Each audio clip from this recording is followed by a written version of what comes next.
How are you? I am feeling good. I am feeling awesome. We have to fight this cold weather. It doesn't matter whether we are wearing scarves, blankets, duvets, the wax. We will fight this cold weather from inside. From inside. And so that is the mood this afternoon. That is the mood this afternoon. The mood is warm, is hot, is sizzling, is smoking, is firing. And that is because we have a great subject we want to discuss. Oh, let me just tell you guys, things are good. Things are very, very good. Very good this afternoon. Let me tell you why. Let me show you exactly why things are good. Yeah, in my Rocco language, we say things are going, things are going this afternoon. Welcome to our monthly webinar, question and answer webinar on customer and employee experience. You are in the right place. We are serving lunch hot and sizzling. Hot and sizzling. We do this every month. The purpose of doing this is to empower ourselves. We tell ourselves that if we are empowered, if we serve our customers well, if our businesses are thriving, if our employees are having the time of their life at work, it is possible. It is possible. What is it that we cannot move and shake in this nation, in this region, in this continent, in the world? We can move and shake things one business at a time, one organization at a time, and we can only do that if we empower ourselves. And so today, yes, today, we want to jump onto a subject that's very dear to our hearts. We are talking about communication. Everything rises and falls at the altar of communication. It doesn't matter how great your strategy is, it doesn't matter how great you are, it doesn't matter what you've put in place if you cannot communicate it effectively. So all these things we speak about here on customer and employee experience, they are dead on arrival if the communication is not effective. And just like I promised you, we are serving lunch hot, spicy, delicious, delectable, you name it, name it. And I am here to serve it to you. Let me serve it to you right away. Here's our lunch, guys. Here is our lunch. Here is our lunch. Our lunch has showed up in the form of a fantastic speaker, formidable human being, great, amazing person inside and outside. I present to you this afternoon Eric Muriithi. Who is he? Who is he? He wears very many hats. First of all, he's a man of substance. That is what we are starting with. A man with great values, great integrity, great ethos, and just a great personality who wants to bring kindness and sunshine to the world. That is who he is. And when he's not doing that, he runs Blaze Consulting, an international firm that does all kinds of people development things. You want your people to be excited. You want your people to be cohesive. You want them to be productive. You want them to go out and live their lives fully at the workplace and out of the workplace. You knock on this man's door.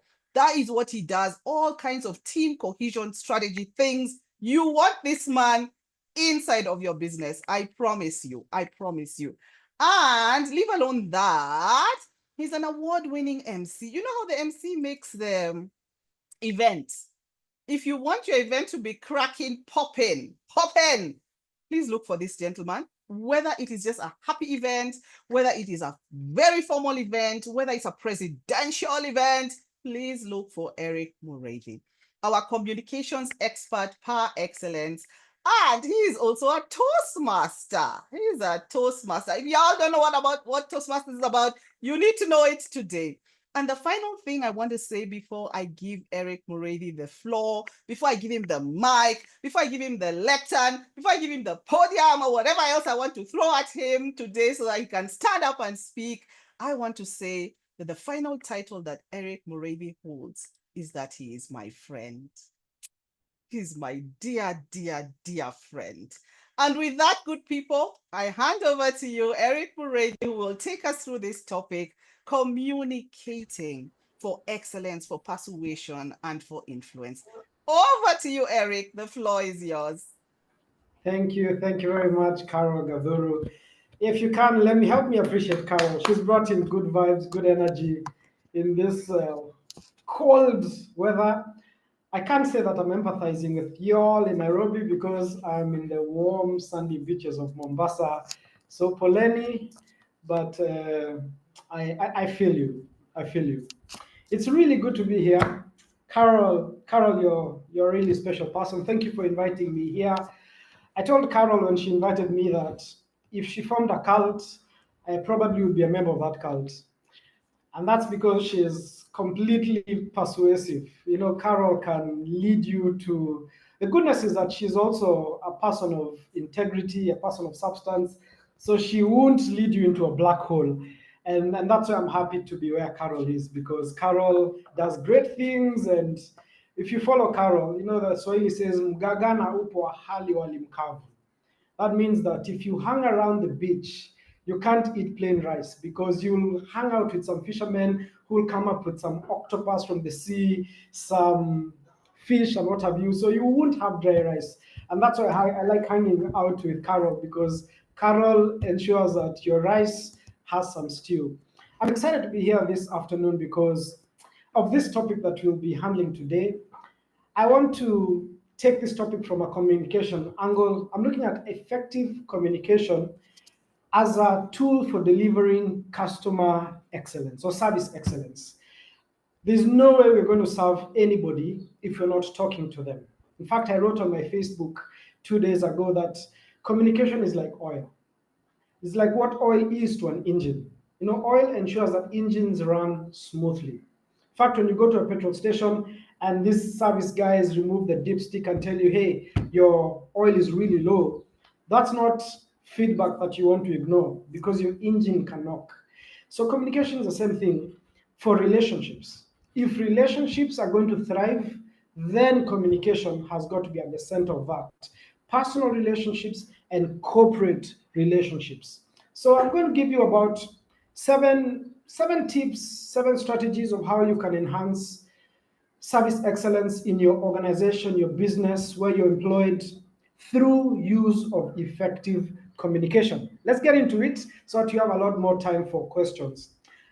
Carol will take the hard questions. I'll take the easy questions. I'll take compliments, then hard questions go to Carol. That's why she's here. So the first tip I'm going to give you of delivering great communication in organizations to enhance service excellence is create a customer-centric culture. I call this become before you do. A lot of us and a lot of bosses want their customers to have a wow experience, but internally the culture is toxic. It's counterproductive. It's not sustainable to expect your people to come out the front end and smile and usher people in and let them know where the facilities are and respond to complaints while you treat them like third-class citizens. I'm going to give you an example. The first and only job I worked was in Mombasa at a beach resort. In fact, I'm proud of these guys. I'll mention them so they get credit. I worked at the Voyager Beach Resort. And one thing I admired about the Voyager is the culture that we had. Notice I'm even saying we had. This was maybe 15 years ago. When you got into the Voyager positioned itself as a family hotel. So we wanted to make families feel right at home.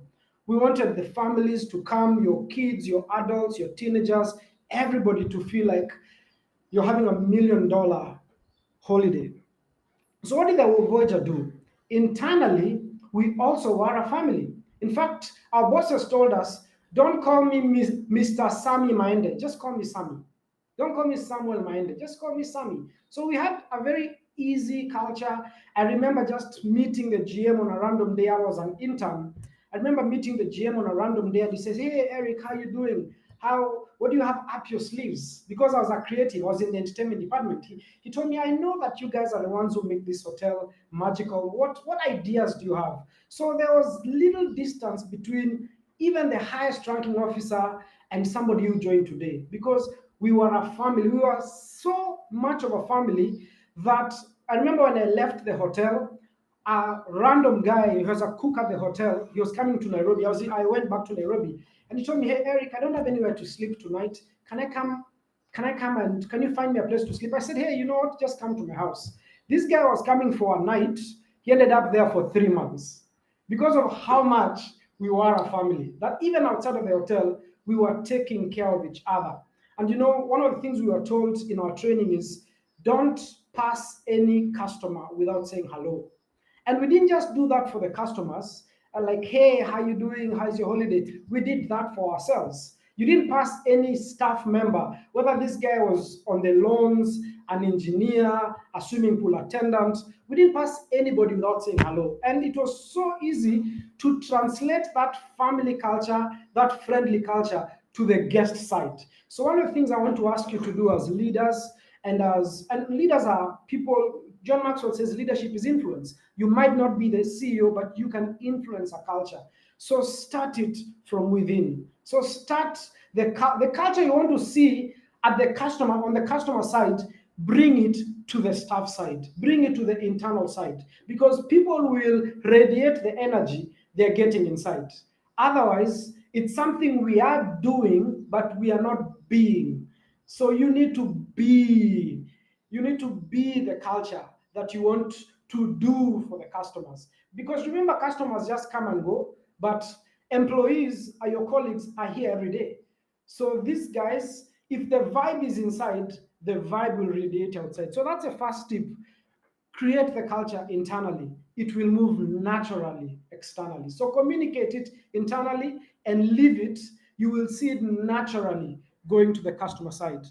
The second tip is employ active listening and empathy skills. Any communication teacher will tell you that listening is important in communication. Why is this important? God gave us a physical example. We have 2 ears and one mouth, which the Creator suggests that we need to listen twice as much as we talk. In communication, in service excellence, we've got to be listening. The equation is 2 to 1. So before we even tell the customer anything, we need to be listening to the customer. Let me give you a personal example. My wife, who's on this call, hi babe. I bring my wife into this kind of call. So if you guys think I'm boring, she'll write good comments and say, wow, amazing, you did well. I especially liked, so it's part of this thing, a culture internally. So if you guys don't like me, the internal culture is radiating outside. So my wife was in hospital a few weeks ago, and she comes and she needed to get admitted. And she needed to get admitted. So she had been in a previous admission, and you know the way they have to like get blood and also put pipes so that they can put those medicines. So her veins could not be found, so she ended up being pricked so many times. So this time we were admitted, she tells this gentleman, hey, I have a slight trauma for being pricked because I was here 4 months ago, and I mean, I had a terrible experience. And she was trying to get on as to why she has this anxiety. And you know what this guy told her? Aya, nipatie mkono yako ya left basi. The guy ignored everything she's saying and went straight to the business of the day. And after all that, he still didn't get the vein. He had to call another specialist to get the vein. So I feel one of the challenges that we are having is that we're not listening to customers. We feel that I'm a doctor, you're a patient. You're here to listen to me. But in essence, you really are here to listen to the patient, because the patient can give you feedback that can help you work even better, at least with them. In this same hospital, our service staff comes at 6 a.m. She's in the. So these guys who change the bed sheets, I think they're called what? These guys. It has a name. Lucy Macredis, you're a hotelier. What do you call these guys who change the bed sheets? Housekeeping? Housekeeping. Thank you. So Lucy, Eric. thank you for being here. And so this housekeeper comes at 6 a.m. 6 a.m. She's still asleep. I decided to sleep in the hospital that day. And she says, hey, I need you to wake up so that I change the bed sheets. I'm like, really? At 6 a.m. you need to change the bed sheets? So she needs to change them so that she can get out of her shift.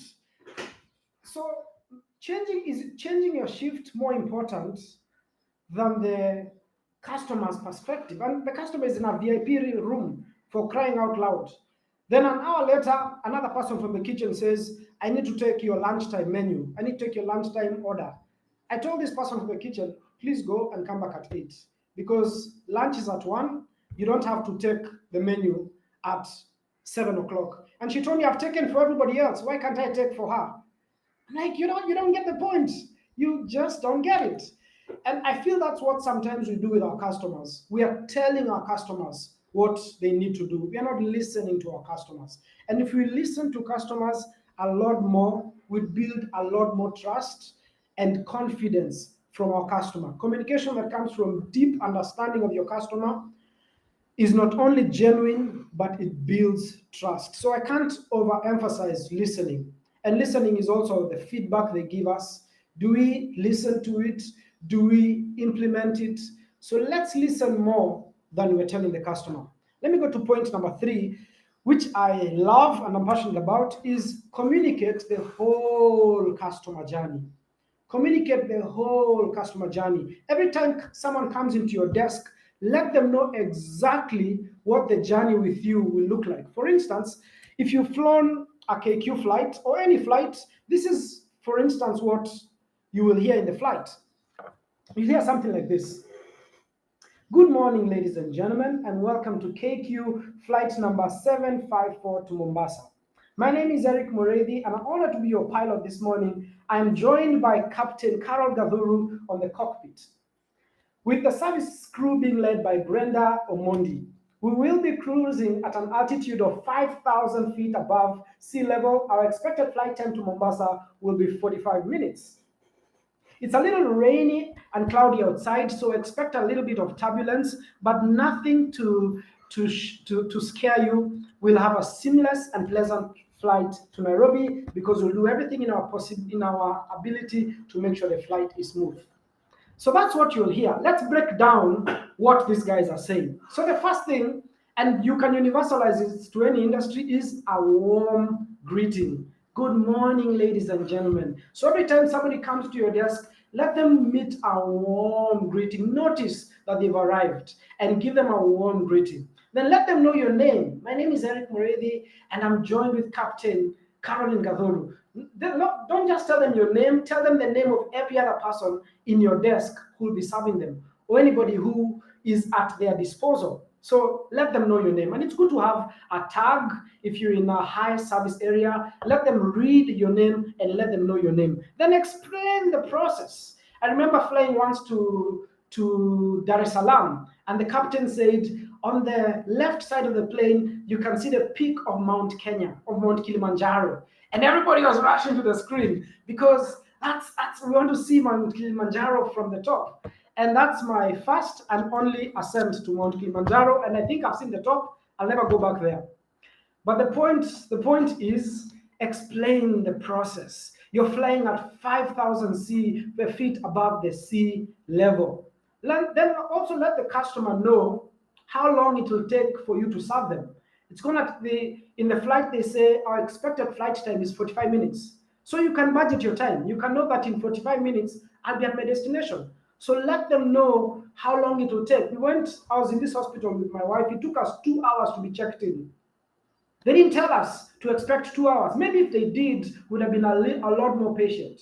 But if you're just there and you're being passed from desk to desk, nobody's telling you what to expect. Nobody's telling you how long it takes. It makes you anxious and it starts to frustrate you. And that frustration leads to poor customer feedback because people will complain. Then finally, positively notify the customer of any challenges. It's a rainy and cloudy day in the skies. Expect a little bit of turbulence. So you need to let your customers know if there's any challenge, okay, that the system is down today. So this 15-minute process will take about 20 minutes or 25 minutes. Let your customers know any challenge they'll experience. The point is they need to know from front to end of what the experience will be. Communicated in advance, it helps the customer to position themselves and to know what to expect, they are going to be a lot more patient if they know. If they don't know, they're going to give you a lot more problems. So communicate. And if you have an organization where you have 10-step process, even if you're at desk 3, let them know what to expect from desk 3. Don't assume that the reception guys told them what the process will be. Tell them at your desk, this is what to expect. Okay, 3 out of 6. Let's go to 4. Number 4 is own mistakes transparently. Nothing says you're a professional more than your ability to own your mistakes. And not just your mistakes, but the organizational mistakes. People, when I fly, say KQ, I don't know the pilot, I don't know the service crew, I just know KQ. So anybody I'm meeting is KQ. So any mistake that happens, it's important for you to own it up on behalf of the organization. I have a few stories of flying, not that I don't use mathris and tuk-tuks. It's always good to say the good things that you do. You know, it shows that you're a high flyer. Anyway, I was going to Lodwar once. I was going to Turkana once. And I won't say the carrier that I was using because this might not be good for them.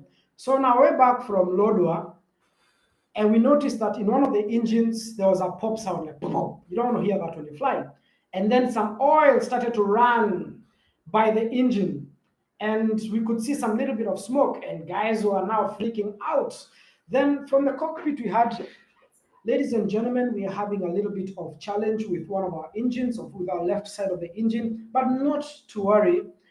The plane can fly perfectly with one engine. What we're going to do is we're not going to go directly to Wilson Airport. We're going to have a detour. So we had a detour to Eldoret so that we have a shorter distance and we change the plane. So own up the mistakes. When you don't own up, people get frustrated, people get anxious, and people now even want to solve the problem on your behalf. We landed in Eldoret, and after we landed in Eldoret, apart from giving us piece of cake and juice, they told us nothing for 2 hours. And that's the other thing. Communication has to be consistent. Keep talking, especially in a crisis. Keep talking to people. You remember what Muriithi, the former minister for health, did during COVID? Every day we got updates about COVID. How many people, how many fatalities, how many people are getting sick? What do we need to know about the masks, about the sanitizers, about what? So own up mistakes, but also keep talking, keep communicating. In a crisis or in a challenge, every 15 minutes, keep telling your stakeholders what's going on, what you're doing about it. Point 5 out of 6, ladies and gentlemen, is train and empower your employees to be communication ambassadors. In customer service, we like to say that customer service is not a department. It's not a department and it's not a role.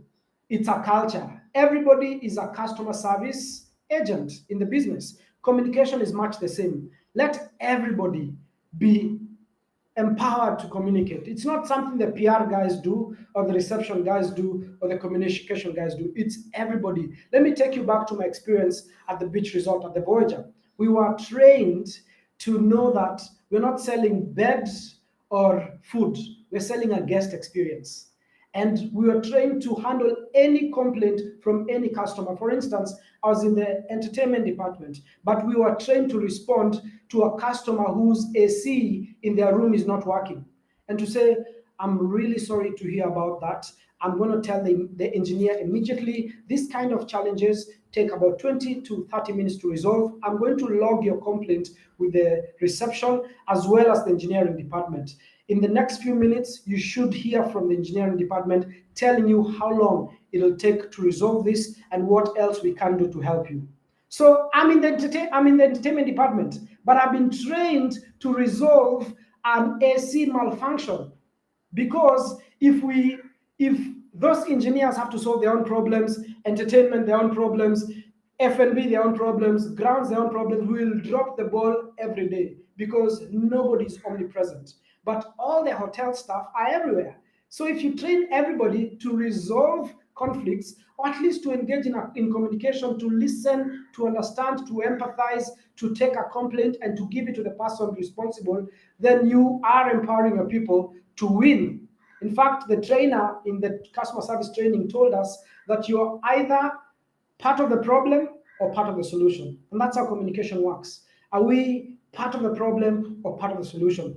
Empower everybody to win by empowering them to be communicators, so that people are not saying that's not my problem, talk to reception, talk to engineering. That's dropping the ball. And finally, ladies and gentlemen, if you're going to have good customer experience with good communication, understand that have omni-channel communication. What does that mean? You remember God is omnipresent, so omni means multiple channel communication. And I like this statement: meet customers where they are. So talk to customers where they are. So employ phone, email, chat, WhatsApp, social media, website, the website robot. So talk to people dynamically and talk to people wherever they are. I remember a few years ago, maybe 10, 15 years ago, it used to take a whole half a day to open an account. I remember going to the bank to open an account. Then they send me outside to get a passport size photos. Photos. Then when I come back, they send me back outside to do a printout of my ID. A whole half a day. Right now, you can open a bank account in 10 minutes, because as long as you have your phone, everything can be done there. You can take your photo there, you can scan your ID there, you can fill the form there. Every single thing will happen on the phone. So where you work, take advantage of multiple sources. Right now, you can talk to Kenya Revenue Authority to file your returns on WhatsApp. Used to have to go to Times Towers or a KRA station near you, but now you can do it on WhatsApp. So take advantage of multiple channels of communication. So, ladies and gentlemen, just to summarize, the 6 opportunities you have to make communication great and to make your customer experience great. Number 1 is create a customer-centric culture. Start it from within. Let it go outside naturally. Number 2, listening skills. 2 ears, 1 mouth. Listen twice as much as you talk. 3, communicate the whole customer journey. Let me know exactly what I'm going to experience with you today. How many minutes will it take? What else do I need to produce? Don't send me for my ID. Tell me from the beginning, I will need your ID, I will need a photo, I will take this long, so that I know everything it takes to deal with you. Now, that's number 3. Number 4, own mistakes. Customer service professionals are not perfect. If there's a mistake, own it, but also be part of the solution. Tell the customer the alternatives you have and how we're going to solve this problem.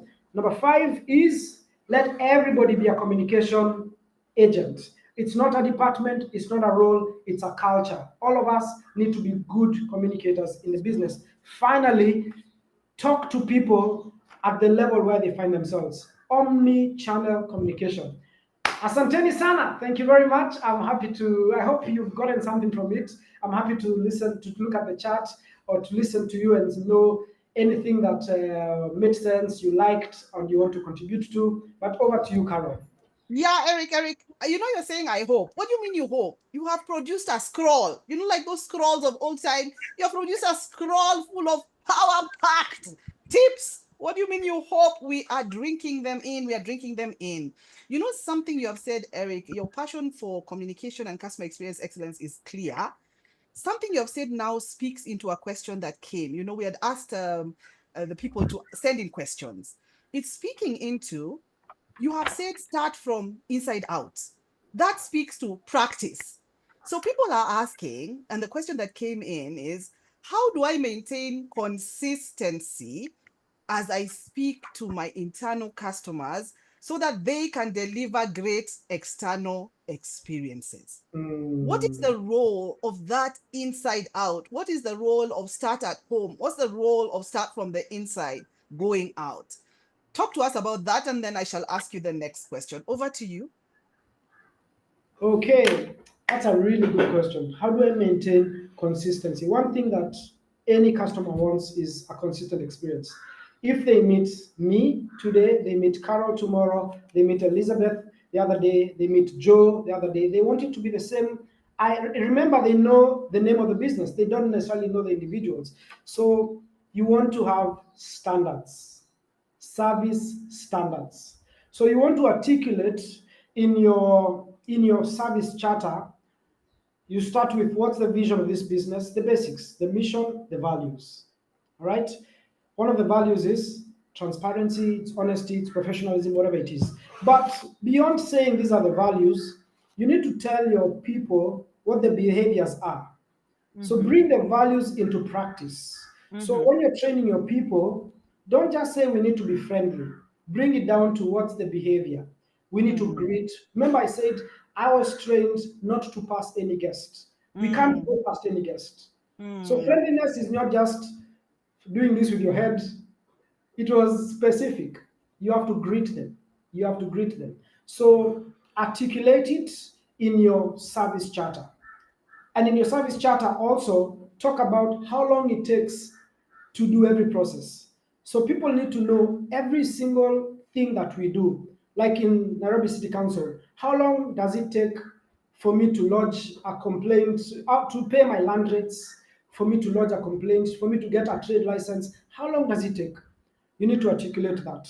Articulate that in a document, then train your people. Putting it in a document is one step. The second step is train your people on that. Because we have very many things posted on walls that people don't know.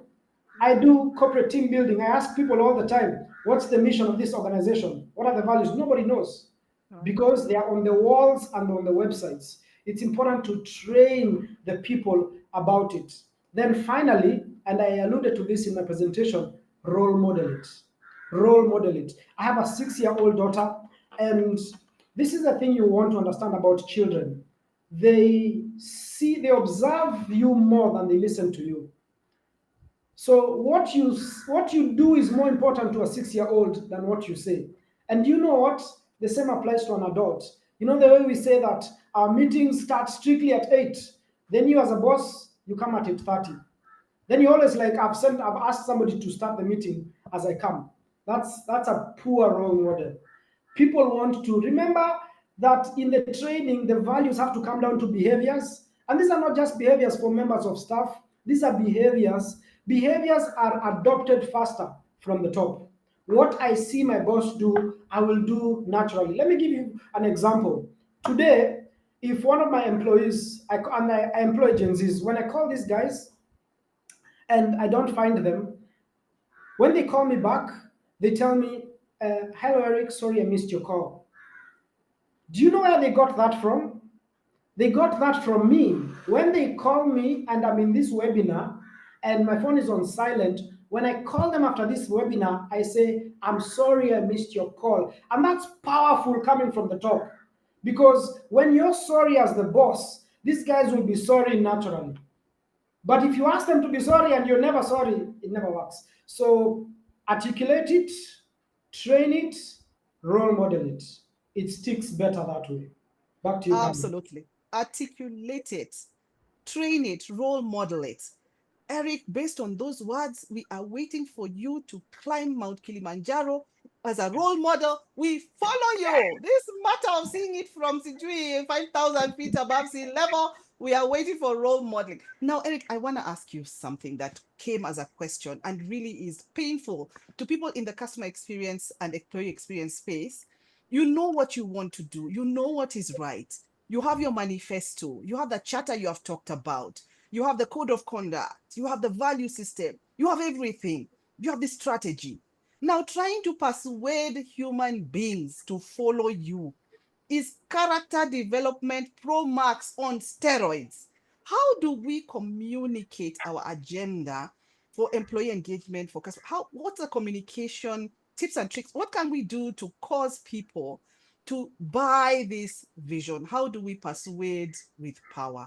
How do we do this? Please teach us this matter. It's, as you said, the strategy is perfect. In fact, someone said once that marriage is perfect until you add 2 people. People just complicate any institution. If people can complicate an institution that has 2 people, now you just imagine a 5,000 staff base. It's complete chaos. Yes. It's complete chaos. So in addition to what I've said, is writing the vision and training the vision and also role modeling it. Yes. There's something called WIFM. What's in it for me? Right. It's important to build a vision that has something for all the stakeholders. Let Mm, people see and understand why it's important for them to do what you're saying. Let them see, create incentives and disincentives. And this is why, again, now you have incentives like award programs. So that now you have these values, integrity, don't know, professionalism, honesty. Now build ambassadors of that internally. At the end of the year, award the person who represents, who embodies integrity in this business, so that people don't see integrity as the thing that comes from the CEO. Let people see a regular guy being celebrated for integrity, because there is the influence that is top down. There's another influence that comes from, you're like, Yani Kenudia is the integrity champion. Even me, I can be like Kenudia. So you use many things. It's not one thing. It's many things. You've written the vision. You put it in the right places. You've trained these people, and training is continuous. Training is continuous. mm, It's not the thing we mm, did. It's not the thing we did pre-COVID. It's a thing we do at least every year, and we are role modeling this. Then finally, we are looking for incentives, and we, in this same breath, we have to come up with these incentives. There are people who are a threat to the business, so you have to, and HR people here will tell you how they have this, you're summoned, there's a disciplinary committee, there's your first warning, there's your second warning, there's dismissal. Because one of my one of my mentors said that some people will bless, can the only way they'll bless you is with the gift of goodbye. There are some mm, people that completely are messing the culture. Those guys cannot. And remember, also, those guys are influencers. If you celebrate bad behavior, these guys are going to learn that, oh, this is not a bad thing. So they are going to teach everybody to behave badly. So it's also good to have incentives and disincentives, so that you celebrate and motivate people doing great, and you also have ways of disciplining and also dismissing people who are not supporting the culture. So it's many things. absolutely. Absolutely. Absolutely, Eric. I think what you have said is so key, that what we reward gets repeated. What Absolutely. we I like that. reward gets repeated. So Yes. if we're rewarding bad behavior, it will get repeated. If we are awarding and rewarding and affirming and acknowledging and appreciating good behavior, then it gets repeated. And so for me to persuade effectively, for me to inspire, I must role model, I must shangilia. What is shangilia in English? English. Celebrate. Shangiria. Celebrate. Celebrate. Yes. Thank you very Celebrate. much. Yes. Let us celebrate good behavior, winning behavior, and let's not wait for a big thing. We can celebrate small things. We can celebrate everything. We can clap for ourselves. We don't need a big budget for appreciation. Affirmation comes from even word of mouth. It comes from shaking hands. It comes from things that we can do on a daily. You want to say something, Eric? I can see you from No, your no, body no, no. I language. like that. I like what you've said. There's that award ceremony we build for the end of the year. Yes. Make every meeting an opportunity to celebrate people. Right. When Right. my people, I told you I hire Gen Z. Sometimes they phrase an email and I think it's amazing. So I'm copied in that email. So I reply to them alone, not to everybody, and say, I think you phrased this email really well. Good job. Good you know job. and it's the daily things that affirm good culture than the things we're doing at the end of the year, because Right. a lot, even some of these award ceremonies end up becoming a popularity contest because people vote. Mm, So people mm, will vote for the guys they like, so you forget the mm. real heroes. So Right. celebrate the real heroes every day, through the Mm, meetings, through emails, through, your encounter with them on the corridors. So celebrate these guys every day. And right. in Toastmasters, we like to say that motivation or feedback is the breakfast of champions. Right, right. Actually, Eric, two things. You've said that you told your Gen Z good job. It feels so good to be told good job. So good job, Eric. You're doing such a good job here. True story. True Thank you. story.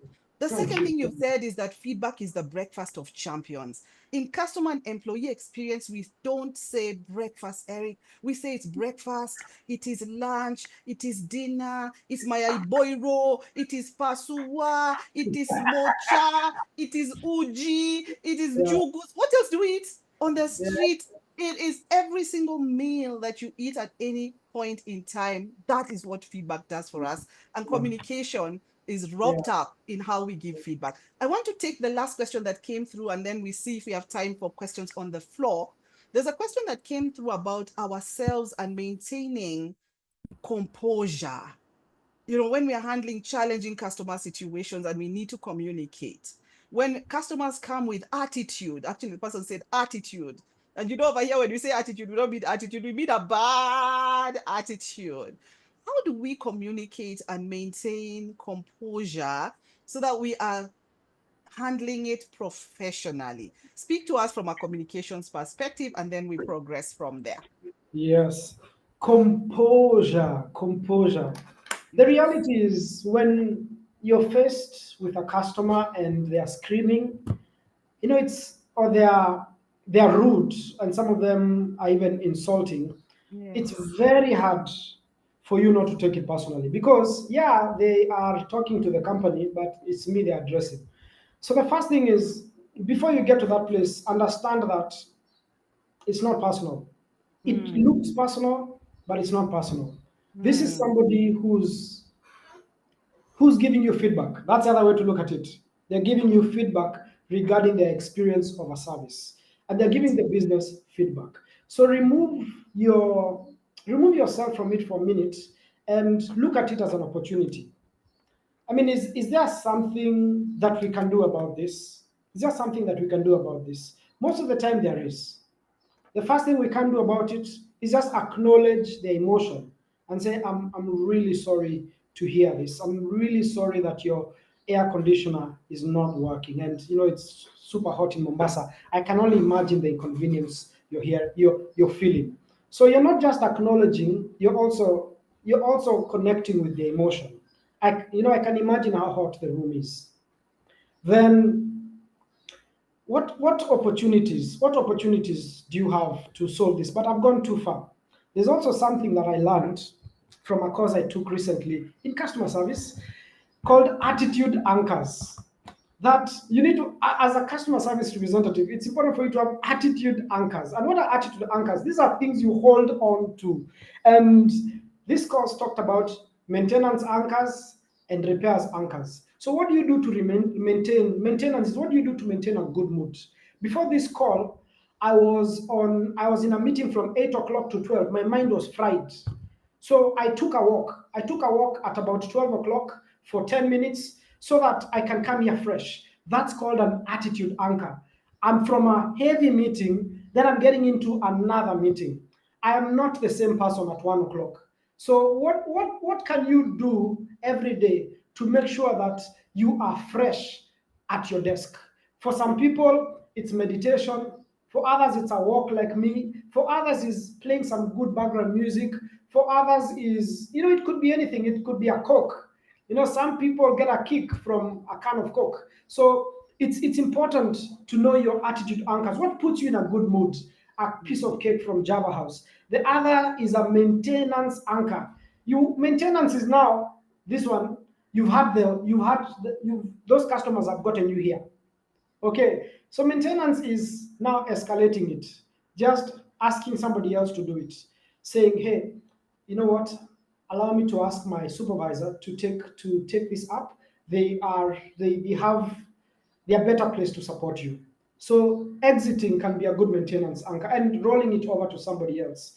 And another maintenance anchor is sleeping well. So just get out of there and go rest. Go and have a movie. My point is, you cannot avoid intense customer moments, but you need to help yourself come there fresh and help yourself have the best attitude while you're at it. Right, Back right. to you, Carol. Yeah, absolutely. I love that. I love what you have said. You're talking about self-awareness. I need to be aware of myself.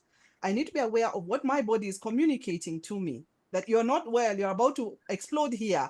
You're not in a fresh state. You need to refresh. You need an attitude anchor. You need a maintenance anchor. You need to pick up. You need to escalate this to somebody else and hand it over.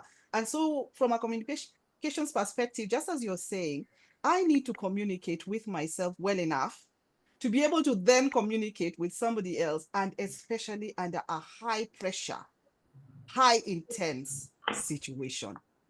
Let me pose the last question before we see if we can take any from the chat. I've seen one on the chat asking about how to handle rude and argumentative customers. We have had a whole webinar on that. We will send you the recording for that. That one requires a whole hour or 2 or 3 to cover. But Eric, there's a question that came in. What in your personal experience forms, let me read it exactly as it is. What in your personal experience forms outstanding service from a communications perspective? What's outstanding service from a communications perspective for you as Eric? Talk to us about Mm, that, and we can dream, we can hope, we can wish, we can yeah, believe, we can trust. yeah. Yeah. So from where I stand, what forms an outstanding service is first of all knowing what you want to do. You know, we sometimes are very accidental about service. You have a business and you're just doing the business. So it's very important to be intentional about the service you want to deliver. Just so ask yourself, when somebody comes into my business, what do I want them to experience? When you come to Blaze, I want you to one thing I like to sell, and I tell my people that we're selling trust. We're selling trust. Mm. You can count on me that Caroline did not need to prod me to be in this call. I was here 15 minutes before time. I am completely reliable. In fact, it's not trust, it's reliability. I tell my people that we are selling reliability. So I'm very intentional about what I sell. I sell, if I can't do something, I'll tell you I can't. If you I get most of my business is referral business because if I'm in anything, it will work. And one of my clients told me this, Eric, we hire you because when you come, things work. Because that's all I sell. I sell reliability. So you need to know what are you selling. So I sell reliability. The second thing I sell is excellence. If it can't be a good job, then it's not done by Eric. So you need to know what you're selling first of all. And for a business that has many people, write it down. I'm a Christian, and in Christianity, we say write the vision and make it plain. So there's something in my head. Eric can be all that, but if Eric's people are not all that, then I failed because legacy is important. You need to bring those ideologies from your mind and tell them to your people. And that's why it has to be written down. That's why you need to have a car service charter. So write it down. Then don't assume they know, because it's taken me 15 years in professional spaces to know what I know. Then I'm hiring somebody who's 25 years old. They certainly do not know what I know, cannot do it like I'm doing it. One of my friends told me that give people foolproof instructions, FOOL. So let nobody come and say, I didn't know. Fool, assume everybody's a fool and train them from scratch. So don't assume they know anything. Train them about your ideology from scratch. Okay? Right. Right. Then let it be seen by everybody. Let everybody be a living, breathing example of amazing customer service. So let it not just be printed and put on walls, on websites. Let every encounter with anybody in the hotel I used to work with, even the people who cut the grass, who are outsourced agents, would say hello to the guest. You won't pass a grass trimmer who will not say hello, because it's not something that the management knows, it's something all of us do. So that's really what I would say. Oh, it's amazing. It's amazing. You're talking about culture, and Yeah. culture lies on the bedrock of communication. Communicate the culture, live the culture, breathe the culture, be the epitome and the role model for the culture. We must communicate the culture all the time and keep embedding it and embedding it. I love what you have said. Good And people, let, sorry, I've yes, remembered something. yes, Finally, sure, sure. you can have all these great, amazing ideas and you train your people, but the real people experiencing are your customers. My wife Yes. tells me all the time that, you're saying everything you're saying, but I'm the one who's experiencing you. And I'm like, Yeah. it's unfair because, yeah, I know you're the one, but she's a stakeholder listening to me. So I could say that what I said was, I wasn't shouting, but she's saying, me, I'm hearing you like you're shouting. So Yeah. listen to feedback. Now, the Yes. customers, when they come into the place, now listen to them because they're going to help you now make it an experience that matters to them. Because you could have an Right. experience that matters to you and management, but the Right. customers don't care about it. And you're not in Right. business, the customers don't care about it. So Right. listen to them because when they care about it, you're in business. Absolutely. And we are in business. We are in business. What you're talking about is how it is only the customers that can talk about customer experience. What's their experience? You can talk about that. But we can talk about service, the service we are giving, what we are doing, the environment, and all of that. But really, customer experience excellence, it is only the customer who can tell you this was my experience from this service that you delivered. Bingo, bingo. Good people, I have put the link to the WhatsApp chat in the chat because that is where we have our question and answer every week. And it's looking like we may need to run there so that any questions that you might have had here that we have not covered, you can ask there. And we have a panel of experts who are always answering questions. Eric, we have 1 minute for you to tell us. You have said very many things. In fact, you have repeated them. Great practice when we want people to catch things in communication. Repeat, repeat, repeat. You have repeated them. They are sinking, they are getting in, they are being absorbed, and we want to now go and output. Before you leave us this lunchtime, give us your parting shot about effective, persuasive communication. What should we do now? Not tomorrow, now. What should we leave it? We've listened to you. It's been amazing. People are even asking for notes on the chat. There's some asking for summaries. I'm sure they'll ask for the recording and all of these things. But here and now, what do we leave here and do right now? Over to you, Eric. Thank you very much. So the first thing I want to say is I want to appreciate my stakeholders. I have so many friends here, personal friends, Toastmasters. Even my wife is a professional friends like Lucy. Thank you so much for coming. I put this thing on my socials, so thank you for responding to that. I really, really appreciate. My parting shot, my parting shot is this in my quest to just understand customer service, I here's my theory. I think there's a problem with us even calling it customer service because I feel that we are being good to people just because they are paying. If these Mm, guys were not paying, we would not be good to them. So mm, I'd like if I was to write a book, I'd call it service to humanity, not customer right. service. Mm, I feel mm, that when we understand that we are serving humans and humans have dignity and they have an innate right to be treated well, then mm, even if somebody is not paying, they are worth mm, our time, our effort, because they're human beings. They're human. Let me give you a mm, personal example. There's when I was in university, we used to go to a hotel. I won't say which hotel. Okay, should I say no? Let me not say. We used to go to some of these five-star hotels in town to dance salsa. So we used to come to this. We were broke. So we used to come to this hotel to dance salsa, and the waiters would see us from a distance, and they would come to bully us because they know we're broke. They're like, "What are you buying?" Then you buy a Coke, and the Coke was like 120. Then you sip it the whole night. And these guys would come back and ask, "What else are you having?" And they treated us so badly. But now I'm the one who recommends which client of mine will go to which hotel. And I am a bit uncomfortable with recommending this hotel because right. 10 years later, I'm not a broke student. I make the decision of which training goes where. And I Right. can literally, and I've done this, I've told clients who've told me they want to go to this hotel. I've said, no, this is not a good hotel. You need to try this hotel. Not because it's not a good hotel, but because I don't like them. And Right. that's why we need to understand service to humanity. Because somebody you're treating like trash right now, 10 years from now, might be at the gate that you want to come in, you want to get in. And because of your treatment 10 years ago, they're going to act, not because of their experience with you right now, but because of how they encounter with you 10 years from now. And that may never happen. Let's do good for the sake of good. Okay, that's another way to look at it. Tenda mema, Right. nenda zako. So be a good Right. person, give good service because people deserve it, not because they're paying. Right. Nothing further to say.